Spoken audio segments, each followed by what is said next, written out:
श्री राधे राधे। भक्तों, श्रीमद् भगवद गीता भाव मंथन कार्यक्रम प्रारंभ किया जा रहा है।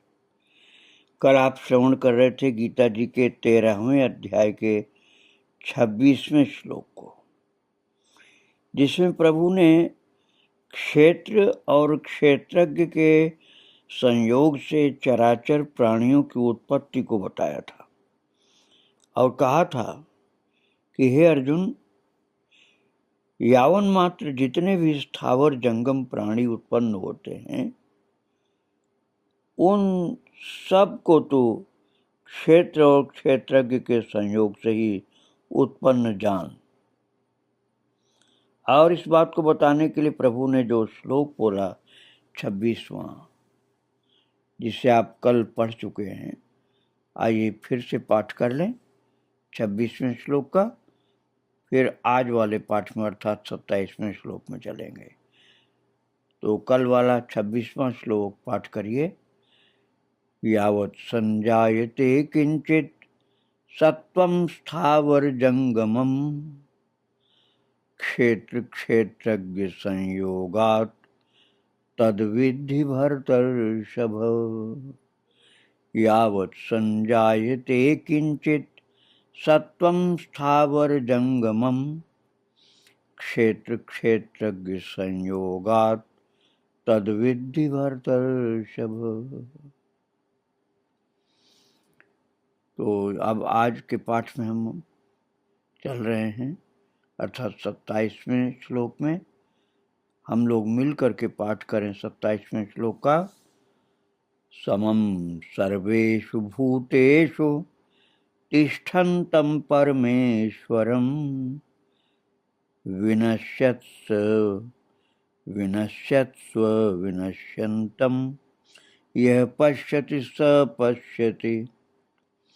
समं सर्वेषु भूतेषु तिष्ठन्तं परमेश्वरं विनश्यत्स्व विनश्यन्तं यः पश्यति स पश्यति।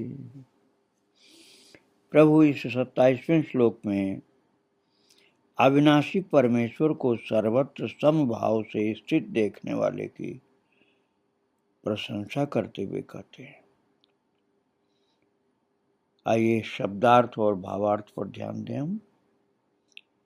प्रभु कह रहे हैं 27वें श्लोक में, यह विनश्यत्सु सर्वेषु भूतेषु परमेश्वरम अविनश्यन्तं समम तिष्ठन्तं पश्यति सह पश्यति। देखो, दृष्टा जो होता है उसी की दृष्टि की विशेषता होती है दर्शन में। आप जो दर्शन करते हैं उसमें आप दृष्टा हैं और उसमें जो दृश्य देख रहे हैं उसमें आपकी दृष्टि की विशेषता होती है। अब ये बात प्रभु कह रहे हैं, कैसे आप सुनिए। प्रभु कह रहे हैं, यह विनश्यत्सु सर्वेषु भूतेषु परमेश्वरम अविनश्यन्तं समं तिष्ठन्तं पश्यति सह पश्यति। यथार्थ पश्यति अर्थात देखने वाला यथार्थ देखता है। तो यथार्थ अर्थात सत्य जो है वो कोई बहुत महान ज्ञानी होता है या कोई बड़ा ऊंचा भक्त होता है, वही यथार्थ देख सकता है। नहीं तो दृष्टि भ्रम बना रहता है अज्ञान के कारण। तो प्रभु कह रहे हैं, यह विनश्यत्सु अर्थात जो पुरुष नष्ट होते हुए सब चराचर भूतों में परमेश्वर को नाश रहित अविनश्यन्तं और समभाव से स्थित समं तिष्ठन्तं पश्यति सह पश्यति, वही यथार्थ देखता है। और देखिए ये बात सुनने को साधारण लगती है लेकिन गहरी बात है। सब कुछ नष्ट हो गया। विनश्यत्सु अर्थात नष्ट होते हुए, सर्वेषु भूतेषु सभी चराचर प्राणियों में नष्ट होते हुए, जिनको हम प्रेम करते हैं संसार में, वो भी तो नष्ट हो जाते हैं एक दिन। उनका शरीर नष्ट हो जाता, आत्मा तो नष्ट हो नहीं सकता, आत्मा तो नष्ट नहीं हो सकता, शरीर नष्ट हो जाता है। मनुष्य नहीं, प्राणी और अचर भी प्रभु कर रहे हैं। अर्थात जो भी अपने पास है, जिसको अपना मान के रखे हैं, प्राणी हो चाहे पदार्थ हो, उनका विनाश होना निश्चित है। सदा तो रहेंगे नहीं, एक दिन नष्ट होना ही होना है। तो उनके नष्ट होते हुए भी सर्वेषु भूतेषु परमेश्वरम अविनश्यन्तम, सभी प्राणियों में परमेश्वर हैं, वो नहीं नष्ट होते हैं, हो भी नहीं सकते हैं, क्योंकि अविनाशी हैं। विनाशी जगत में विनष्ट होते हुए जगत में न नष्ट होने वाले परमेश्वर को नाश रहित अविनश्यन्तम, जो नष्ट नहीं होने वाला, ऐसा समभाव से जो स्थित देखता है कि वो प्रभु आज भी है, वो पहले भी थे, आज भी है, आगे भी रहेंगे। और दुनिया चली जा रही है और जाने के लिए आई है। संसार है ये। संसार का मतलब संसरति, यह सयो संसार, जो सरकता जा रहा, सरकता जा रहा, सरकता जा रहा, सरकता जा रहा, रुकता ही नहीं, सरकता जा रहा। बचपन सरक गया, जवानी सरक गई, अब बुढ़ापा भी सरकता जा रहा है। बुढ़ापा भी सरक करके समाप्त हो जाएगा, फिर ये शरीर ही समाप्त हो जाएगा। तो ये सरकता जा रहा है, संसरति, संसरत अर्थात सरकता जा रहा है जो, यही संसार है। यही संसार है जो नष्ट होता चला जा रहा है। और इस नष्ट होते हुए संसार में कभी नष्ट नहीं होने वाले हमारे प्रीतम प्रभु हैं, हमारे प्रभु हैं जो कभी नष्ट नहीं होते। उनको जो देखता है, अर्थात दृष्टि भगवान पर रखता है, और जगत नष्ट होता हुआ चला जा रहा है, अर्थात वो विनाशी है। अविनाशी हमारे प्रभु हैं, तो हमारी दृष्टि अविनाशी पर होनी चाहिए, विनाशी पर नहीं।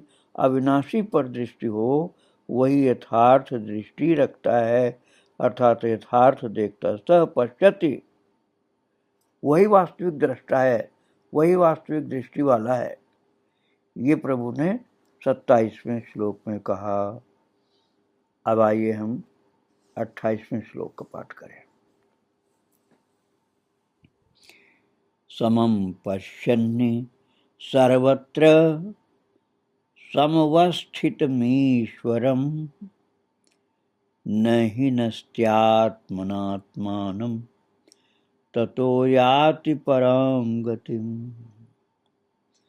समं पश्यन्नि सर्वत्र समवस्थितमीश्वरं, न हि नस्त्यात्मनात्मानं ततो याति परम गतिम्। यह 28वें श्लोक का आपने पाठ किया भक्तों। इस 28वें श्लोक में प्रभु परमेश्वर को सर्वत्र समभाव से स्थित देखना चाहिए, और उसका फल क्या होता है ये बताते हैं। अब विनाशी जगत तो सरकता हुआ संसार चला गया, वो रुक नहीं सकता, वो रुक नहीं सकता, वो जाएगा। और जो जा नहीं सकता अर्थात सदा रहेगा, वो परमेश्वर, वो हमारे प्रीतम, हमारे प्रभु, हमारे लाल, हमारे नाथ, हमारे स्वामी हैं। ही सर्वत्र समवस्थितम ईश्वरम समम पश्यन् आत्मना आत्मानं न हिनस्ति ततः पराम गतिम याति। भक्तों, पिछले श्लोक में अर्थात 27वें श्लोक में आपने सुना था कि नष्ट होते हुए अर्थात विनाशी जगत का विनाश देखते हुए उसमें जो नहीं रुकता है, मन को उसमें नहीं रोकता, बल्कि उस नष्ट होते हुए चराचर प्राणियों में परमेश्वर को जो नाश रहित और समभाव से स्थित देखता है, वही यथार्थ दृष्टा है। अब भगवान ऐसे दृष्टा की बात कर रहे हैं कि उसको क्या लाभ मिलता है।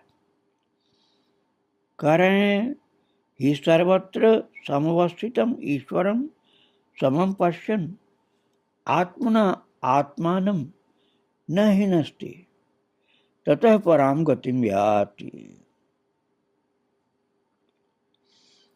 अर्थात शरीर का नाश होने से अपने आत्मा का नाश नहीं होता, ये मानता है जो, ये जानता भी है और मानता भी है।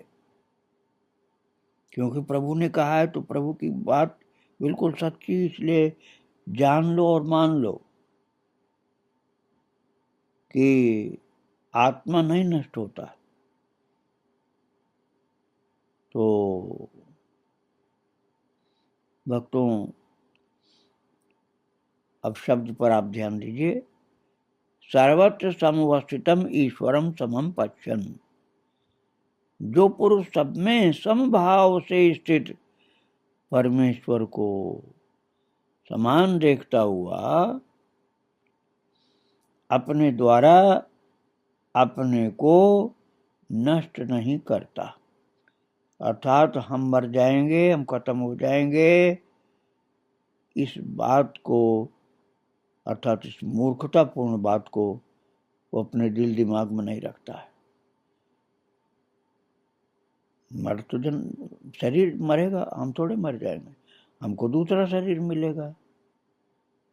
और यदि भक्ति अच्छी हुई तो भगवत चरण प्राप्त होंगे। तो हम नहीं मरेंगे, शरीर मरेगा, हम अपने इस दृष्टि को रखते हैं तो हम अपने को नष्ट नहीं करते हैं, अर्थात अपना नाश नहीं करते। इससे क्या होगा? इस ज्ञान से ततः पराम गतिम याति। यदि ये दृष्टि है, यदि ये सोच है, ये समझ है, ये जानना है और ये मानना है, तो इसकी जानने और मानने से ही, केवल जानने और मानने से ही ततः पराम गतिम याति, वो दृष्टा, वो साधक परम गति को प्राप्त कर जाता है। उसकी मान्यता, उसका ज्ञान, उसकी मान्यता, उसकी दृष्टि उसका पुनर्जन्म ही नहीं होने देती, वो परम गति को प्राप्त हो जाता है, क्योंकि वहीं उसकी मनस्थिति हो जाती है। ये संसार जा रहा है और हम सदा रहने वाले आत्मा हैं। तो ये मनस्थिति उसको इतना पक्का कर देती है कि वो नहीं कहीं जाता, अर्थात वो उसका मोक्ष हो जाता है। ततः पराम गतिम याति, ऐसी दृष्टि, ऐसी समझ रखने वाला परम गति को प्राप्त हो जाता है। यह 28वें श्लोक में प्रभु ने कहा है, जो आपने अध्ययन किया। आगे 29वें श्लोक की चर्चा कल की जाएगी। आज प्रभु को और उनके भक्तों को प्रणाम करके यहीं विराम दे रहा हूँ। श्री राधे राधे, जय श्री राधे राधे। वृंदावन बिहारी लाल की जय, राधा रानी की जय। श्री राधे जय जय श्री राधे श्याम जय जय श्री सीताराम। श्री राधे राधे। भक्तों, श्रीमद् भगवद गीता भाव मंथन कार्यक्रम प्रारंभ किया जा रहा है। कल आप श्रवण कर रहे थे गीता जी के 13वें अध्याय का 28वां श्लोक, जिसमें प्रभु ने अपने प्रिय भक्त शिष्य अर्जुन से कहा था कि जो पुरुष सब में समभाव से स्थित परमेश्वर को समान देखता हुआ अपने द्वारा अपने को नष्ट नहीं करता, अर्थात शरीर का नाश होने से अपने आत्मा का नाश नहीं मानता है, उससे वो परम गति को प्राप्त होता है। अर्थात इस बात को मान लेता है कि शरीर का नाश होने से आत्मा का नाश नहीं होता है। शरीर का नाश होने से अपने आत्मा का नाश नहीं होता, ऐसा पक्का मानता है। तो वो जो समभाव से स्थित परमेश्वर को समान देखता हुआ इस बात को मानता है कि शरीर का नाश होने पर आत्मा का नाश नहीं होगा, होता भी नहीं है, तो वो परम गति को प्राप्त हो जाता है। सर्वत्र परमात्मा को देखता हुआ आत्मा को अविनाशी समझता, शरीर को नष्ट होने वाला समझता, वो परम गति को प्राप्त हो जाता है। ऐसा भगवान ने 28वें श्लोक में कहा है। वो 28वां श्लोक आप यद्यप कल पाठ कर चुके हैं, आइए एक बार और पाठ करके फिर आज के पाठ में चलें। समम पश्यन् सर्वत्र समवस्थितमीश्वरम् न हिनस्त्यात्मनात्मानं ततो याति परम गतिम्। अब आज वाला पाठ अर्थात 29वें श्लोक का पाठ हम सब मिल करके एक साथ करेंगे। प्रकृत्यैव च कर्माणि क्रियमाणानि सर्वशः यः पश्यति तथात्मानमकर्तारं स पश्यति। प्रकृत्यैव च कर्माणि क्रियमाणानि सर्वशः यः पश्यति तथात्मानमकर्तारं स पश्यति। यह आपने 29वें श्लोक का पाठ किया। अब इस श्लोक में जो प्रभु कहते हैं अपने मुखारविंद से, अपनी दिव्य वाणी से शब्द, उसके अर्थ और भाव पर विचार करना प्रारंभ कर रहे हैं।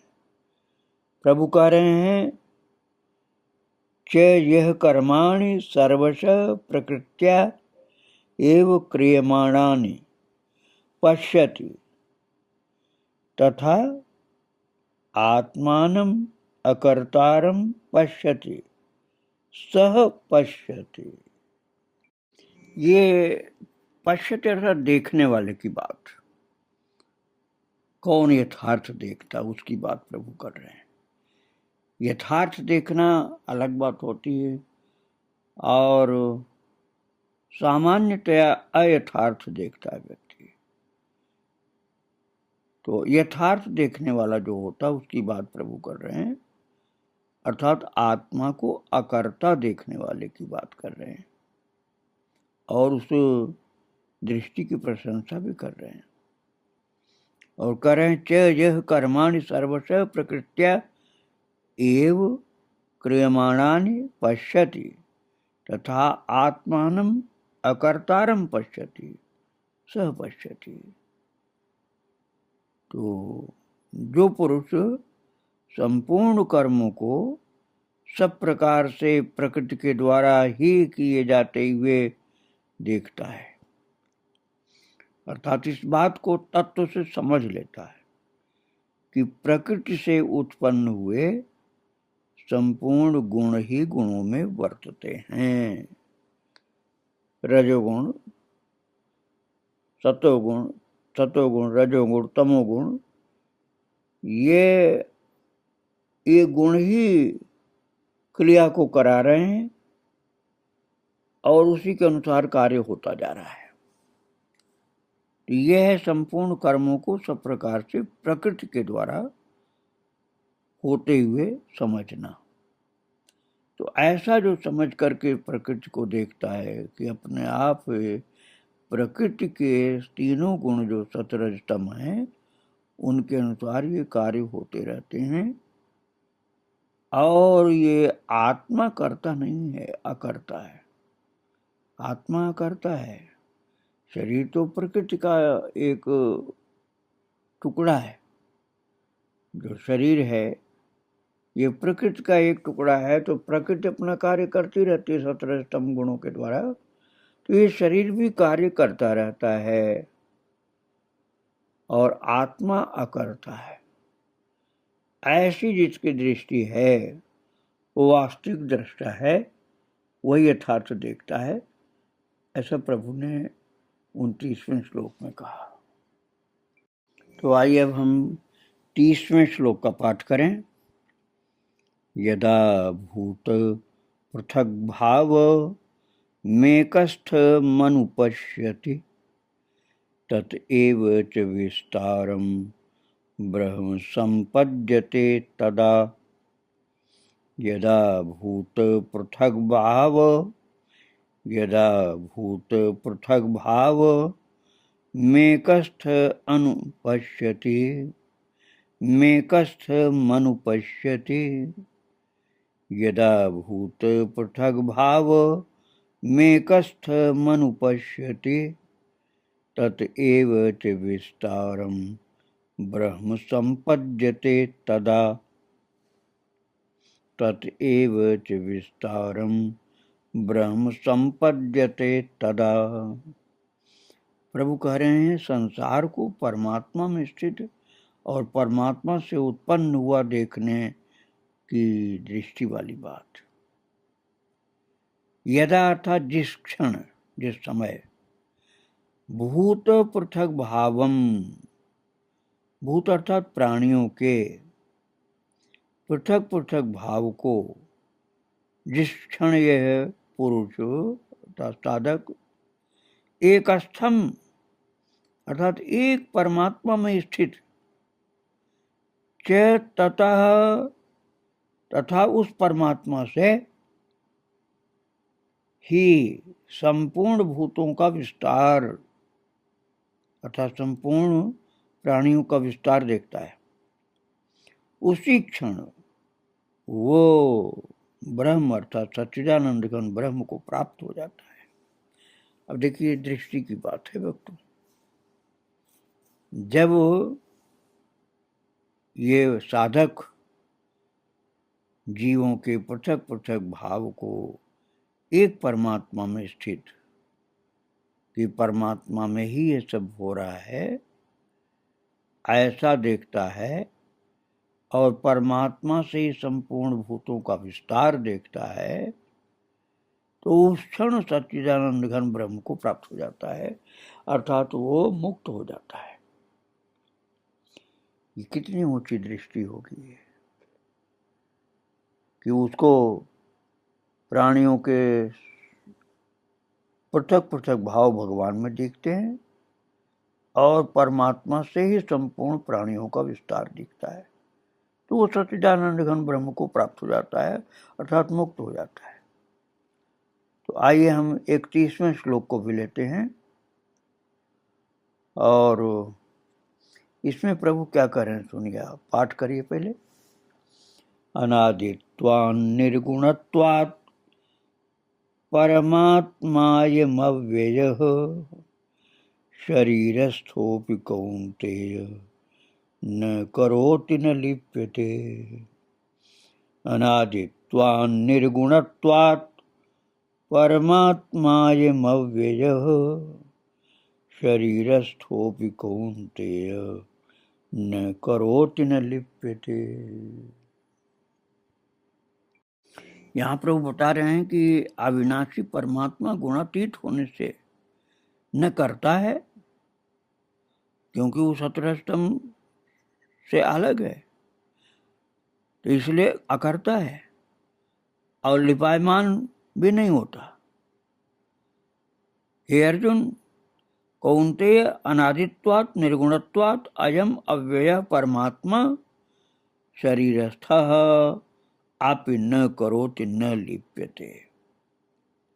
हे अर्जुन, कौन्तेय अर्थात हे कुंती माता के पुत्र अर्जुन, अनादि होने पर, अनादित्वात् अनादि होने से, क्योंकि जो चीज कभी पैदा नहीं हुआ सदा था, है और आगे भी रहेगा, तो परमात्मा कभी पैदा नहीं हुए अर्थात निर्गुण निराकार ईश्वर कभी पैदा नहीं हुआ। सगुण साकार तो पैदा होने की लीला करते हैं कि जन्म लिया उन्होंने, और जन्म लेने की लीला होती वो हैं तो सदा ही।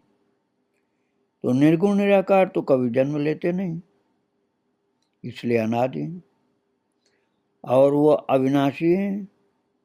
वो परमात्मा शरीरस्थ, शरीर में स्थित होने पर भी न तो कुछ करता है और न लिप्त होता है। ये दृष्टि, ये ज्ञान प्राप्त हो जाने पर फिर वो लाभ क्या होता है वो समझिए आप 32वें श्लोक में। यथा सर्वगतं सौक्ष्म्यादाकाशं नोपलिप्यते सर्वत्रावस्थितो देहे तथात्मानोपलिप्यते।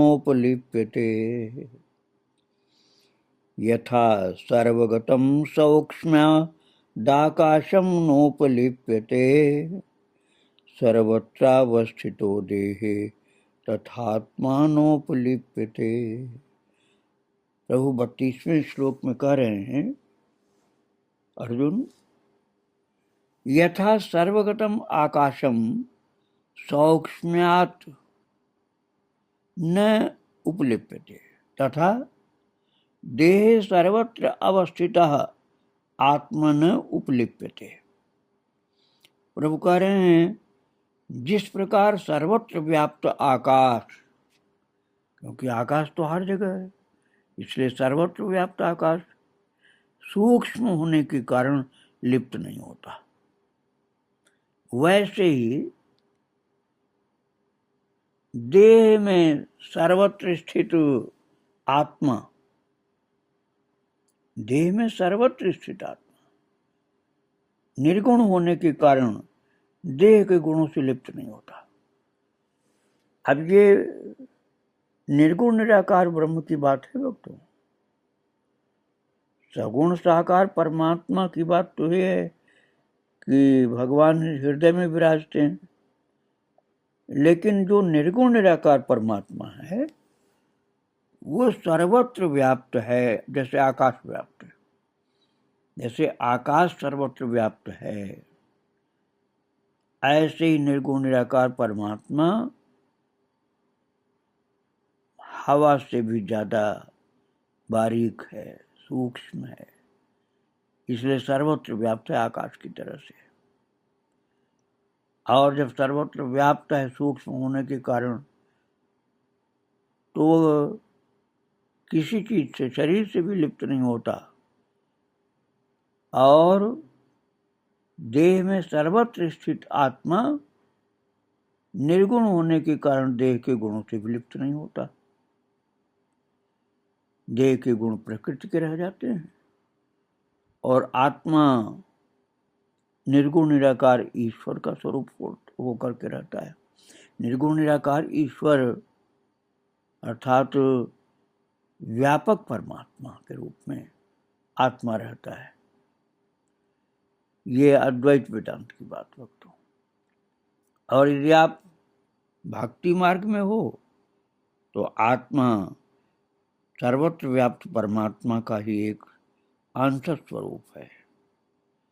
ये भगवान ने 32वें श्लोक में बताया है।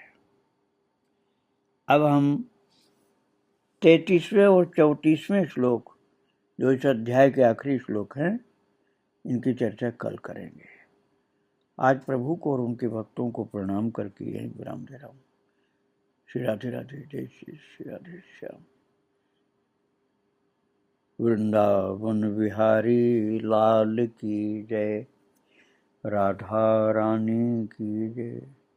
जय जय श्री राधे श्याम, जय जय श्री सीताराम। श्री राधे राधे। भक्तों, श्रीमद् भगवद गीता भाव मंथन कार्यक्रम प्रारंभ किया जा रहा है। कल आप श्रवण कर रहे थे गीता जी के 13वें अध्याय के 32वें श्लोक को, जिसमें प्रभु अपने प्रिय शिष्य प्रिय भक्त अर्जुन को बता रहे थे कि अर्जुन, जो सर्वव्यापक ब्रह्म होता है, जिसको परमात्मा कहा जाता है,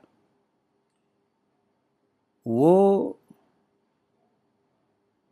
सर्वत्र व्याप्त आकाश जैसे सूक्ष्म होने के कारण लिप्त नहीं होता। आकाश सर्वत्र व्याप्त है लेकिन किसी में लिप्त नहीं होता। वैसे ही देह में सर्वत्र स्थित आत्मा निर्गुण होने के कारण देह के गुणों से लिप्त नहीं होता। देह के जो गुण हैं, उन 17 स्तंभ गुणों से आत्मा निर्गुण होने के कारण लिप्त नहीं होता देह में, और देह में सर्वत्र स्थित आत्मा है। भगवान तो हृदय देश में विराजमान है, लेकिन ये आत्मा जिसे हम जीवात्मा कहते हैं, ये देह में सर्वत्र व्यापक होने पर भी निर्गुण होने के कारण देह के गुणों से लिप्त नहीं होता है। ये प्रभु ने बताया अपने प्रिय शिष्य भक्त अर्जुन को। और यदि हम अद्वैत दृष्टि से कहें तो वही आत्मा, वही परमात्मा, तो वो व्यापक है। सगुण साकार की दृष्टि से हृदय देश में विराजमान है, और निर्गुण निराकार की दृष्टि से वो सर्वत्र व्याप्त है। न केवल शरीर में ही, संपूर्ण ब्रह्म, संपूर्ण विराट ब्रह्मांड, अनंत ब्रह्मांड में। और यदि हम भक्ति मार्ग में चलेंगे तो अद्वैत का आग्रह त्यागने पर वो हमारे शरीर में और आत्मा है, और परमात्मा सर्वत्र विराजमान है। आत्मा हमारे शरीर में विराजमान है। ये बात देहे शब्द कह करके प्रभु ने कह दिया। देहे सर्वत्र अवस्थिता। आइए हम पूरा श्लोक, कल का जो था 32वां श्लोक को पाठ कर लें। यथा सर्वगतं सौक्ष्म्यादाकाशं नोपलिप्यते सर्वत्रावस्थितो देहे तथात्मा नोपलिप्यते। जिस प्रकार सर्वत्र व्याप्त आकाश सूक्ष्म होने के कारण लिप्त नहीं होता, वैसे ही देह में सर्वत्र स्थित आत्मा निर्गुण होने के कारण देह के गुणों से लिप्त नहीं होता। यह आत्मा की बात है भक्तों। और हमारे प्रभु परमात्मा है, अर्थात सभी आत्माओं के एकमात्र स्वामी, इसलिए आत्मा उनका अंश है। अब हम आज के पाठ को ले रहे हैं, अर्थात 33वें श्लोक। आइए हम 33वें श्लोक का सब मिलकर एक साथ पाठ करें। यथा प्रकाशयत्येकः कृत्स्नं लोकमिमं रविः क्षेत्रं क्षेत्री तथा कृत्स्नं प्रकाशयति भारत। यथा प्रकाशयत्येकः कृत्स्नं लोकमिमं रविः क्षेत्रं क्षेत्री तथा कृत्स्नं प्रकाशयति भारत। ये प्रभु ने 33वां श्लोक बोला है। अब आइए हम इस श्लोक के शब्दार्थ और भावार्थ पर विचार करें। प्रभु कह रहे हैं भारत अर्थात हे अर्जुन, भारत शब्द का अर्थ है भा में जो रत है। भा अर्थात ज्ञान प्रकाश, जो प्रकाश में रत है वो अर्जुन, अर्थात अज्ञान में नहीं, अंधकार में नहीं, प्रकाश में ही जो रत है। भारत यथा एकः रविः इमं कृत्स्नं लोकं प्रकाशयति तथा क्षेत्री कृत्स्नं क्षेत्रम प्रकाशयति। ये प्रभु ने उपमा के साथ बताया इस ज्ञान को, आत्मा परमात्मा के ज्ञान को। प्रभु कह रहे हैं हे अर्जुन, यथा एकः रविः इमं कृत्स्नं लोकम प्रकाशयति, जैसे एक ही सूर्य इस संपूर्ण ब्रह्मांड को प्रकाशित करता है। एक ही सूर्य इस संपूर्ण ब्रह्मांड को प्रकाशित करता है, उसी प्रकार तथा क्षेत्री, क्षेत्री अर्थात यह आत्मा, तथा क्षेत्री एक ही आत्मा, कृत्स्नम क्षेत्रम प्रकाशयति, कृत्स्नम अर्थात संपूर्ण, क्षेत्रम अर्थात क्षेत्र को, प्रकाशित अर्थात प्रकाशित कर रहा है। कितनी सुंदर उपमा प्रभु ने दी है कि एक ही सूर्य संपूर्ण ब्रह्मांड को प्रकाशित कर रहा है, उसी प्रकार एक ही आत्मा हमारे शरीर को, जिसे क्षेत्र कहा गया, प्रकाशित करता है। तो जो संपूर्ण ब्रह्मांड को प्रकाशित करने वाला सूर्य, उसी प्रकार से परमात्मा है। सब देह में एक ही परमात्मा, ऐसा नहीं कि परमात्मा अलग अलग, एक ही परमात्मा सभी शरीर में, चाहे वो छोटा सा कीड़ा हो, छोटा सा प्राणी हो, चाहे बड़ा हाथी हो, चाहे मनुष्य हो, देवता हो, कोई भी हो, एक ही परमात्मा सभी क्षेत्रों को प्रकाशित कर रहा है। और उसी तरह से आत्मा हमारे संपूर्ण शरीर को प्रकाशित कर रहा है। इसीलिए ये बात उपनिषद में कही गई कि दो सुपर्णा सयोजा सखाया, अर्थात दो पक्षी विराजमान है, एक आत्मा, दूसरा परमात्मा। आत्मा तो ये जीवात्मा है, परमात्मा संपूर्ण विश्व के मालिक हैं।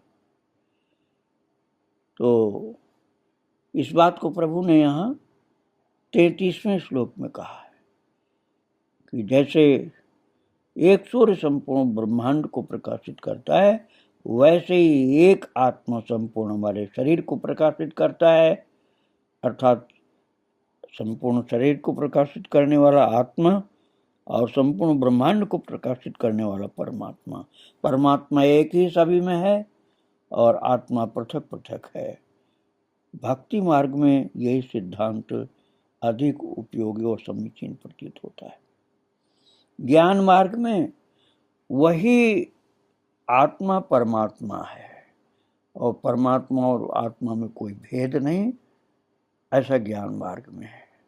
भक्ति मार्ग में हम अंश हैं, आत्मा रूप में अंश हैं, वो हमारे अंश रूप में परमात्मा है। दोनों सिद्धांत अपनी अपनी जगह सत्य है। यदि ज्ञान मार्गी हैं तो एक ही परमात्मा है, उसको आत्मा कहो, परमात्मा कहो, एक ही बात। और आप भक्ति मार्गी हैं तो आत्मा अंश है परमात्मा का, परमात्मा सब प्राणियों के अंदर एक, आत्मा पृथक पृथक है, अपने कर्मों के अनुसार वो अलग अलग शरीर में जाता रहता है। तो ये 33वें श्लोक में प्रभु ने कहा। अब अगला श्लोक है 34वां। आइए हम 34वें श्लोक का पाठ करें। क्षेत्र क्षेत्रज्ञयोरेव मंतरम ज्ञान चक्षुषा भूत प्रकृति मोक्षम च ये विदुर्यान्ति ते परम। क्षेत्र क्षेत्रज्ञयोरेव मंतरम ज्ञान चक्षुषा भूत प्रकृति मोक्षम च ये विदुर्यान्ति ते परम। ये जो अभी आपने पाठ किया 34वां श्लोक, ये 13वें अध्याय का आखिरी श्लोक है। अर्थात इस 13वें अध्याय के समापन में प्रभु क्या कह रहे हैं? एवं क्षेत्र क्षेत्रज्ञयोः अंतरम च भूत प्रकृति मोक्षम ये ज्ञान चक्षुषा विदुः ते परम यान्ति। इस तरह से प्रभु कह रहे हैं अपने प्रिय भक्त शिष्य अर्जुन से कि अर्जुन, एवं इस प्रकार से क्षेत्र और क्षेत्रज्ञ के भेद को तथा कार्य सहित प्रकृति से मुक्त होने को जो पुरुष ज्ञान नेत्रों द्वारा तत्व से जानते हैं, वे महात्मा जन परम ब्रह्म परमात्मा को प्राप्त होते हैं। ये प्रभु बतला रहे हैं आत्मा परमात्मा की बात को। क्षेत्र की बात आपको पहले बताई जा चुकी है। क्षेत्र मतलब ये शरीर। तो प्रभु कह रहे हैं इस प्रकार क्षेत्र और क्षेत्रज्ञ के भेद को। तो क्षेत्रज्ञ कौन है? क्षेत्र शरीर है, जड़ है, विकारी है, बहुत सारे विकार इसमें हैं शरीर के अंदर। क्षणिक अर्थात रहेगा नहीं आगे एक जैसा, जैसा भी है ऐसा तो नहीं रहेगा, नष्ट हो जाएगा। इसके सब कुछ बिखर जाएंगे पंचभूत। तो ये क्षेत्र जो है जड़ है, विकारी है, क्षणिक है और नाशवान है। आज जैसा ऐसा कल नहीं रहेगा, थोड़ा थोड़ा बदलता रहता है, अर्थात मरने की तरफ जाता रहता है, नाशवान है। और जो इसमें विराजमान आत्मा है जिसको क्षेत्रज्ञ कहा गया, वो क्षेत्रज्ञ को क्या समझना है? नित्य। हम क्षेत्रज्ञ हैं, हम क्षेत्र नहीं है। क्षेत्र शरीर है और क्षेत्रज्ञ जीवात्मा हैं हम। वो क्षेत्र तो नष्ट होने वाला और क्षेत्रज्ञ कभी नहीं नष्ट होने वाला, नित्य रहने वाला चेतन है। क्षेत्र तो जड़ है और क्षेत्रज्ञ हम आत्मा चेतन है, नित्य है और अविकारी है, कोई विकार नहीं है आत्मा में, और अविनाशी।